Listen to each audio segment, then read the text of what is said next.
We're piecing together key parts of the last known moments before Nancy Guthrie disappeared. On the left, a map showing the potential route that Nancy was driven home on from dinner at her daughter Annie's home in Tucson. You'll see two images taken by our Fox team on the ground showing traffic cameras along much of that route. And on the right is a video of this potential route. What happened after she got home and who exactly dropped her off remains a critical unknown. Let's bring in James Gagliano, former FBI supervisory agent. James, thanks so much for being with us. I wanted to ask you, first of all, about the blood that was found. It was found on the front porch.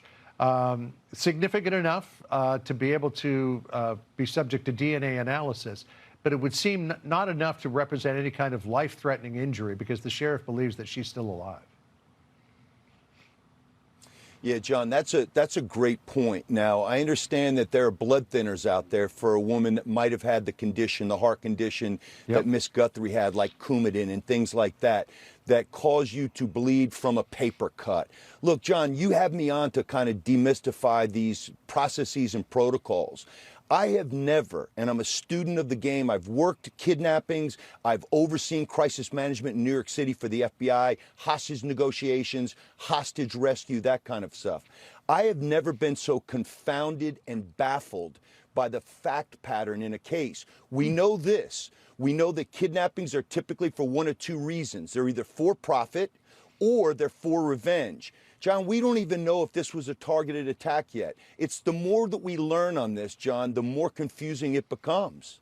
Yeah, we don't know if this ransom note is legitimate or not. Authorities are treating it and taking it seriously. They believe that there were some things inside the note that point to intimate knowledge of what happened that evening. We had Harvey Levin saying that there was this idea of positioning of the watch.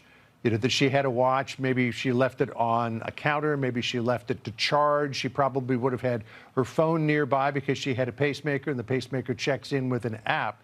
So all of that taken together might suggest that her electronic devices were on charge. And you could surmise that that might happen, but it does also suggest intimate knowledge of the scene. What do you think?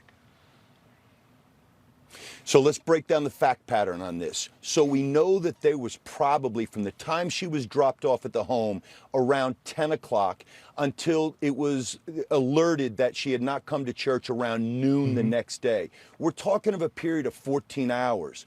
We think that somebody or some people may have been in her home.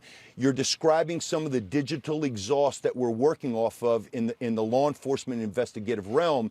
We think there might have been a 1 hour, 45 minute to 1 hour period where that might have happened.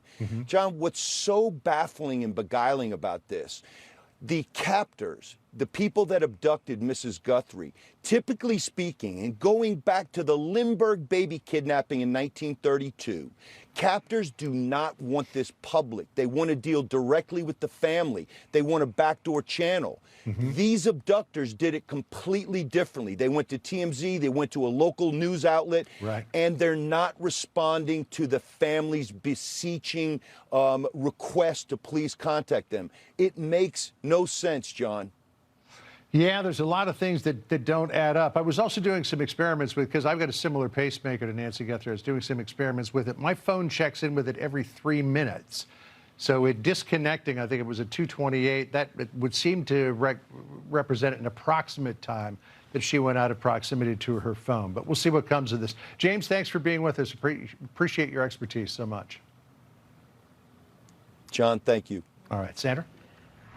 The family of an American hero who made the ultimate sacrifice gets a call from President Trump that they've been dreaming about for years. That story is next.